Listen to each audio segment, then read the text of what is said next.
Ang sinabi po sa amin ng mga guro namin is bomb threat po. Oo.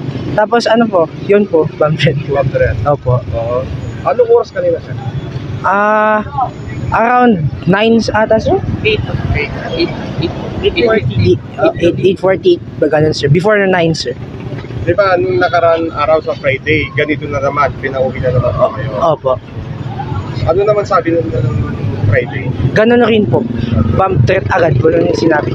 Sa ngayon, sir, bomb threat na naman kayo, pinakabas kayo. Opo. Sa ngayon, hindi pa kayo natatakot yan?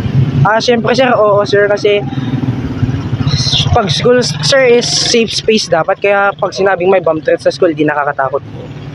So, may nasure pa naman yung mga guro nyo dito? Ano po? May sinabi ba kung kailan kayo babalik dito or safety po? Ano sir, sinabi naman po na titignan na po ng mga pulis po, kaya may assurance naman po dun sir.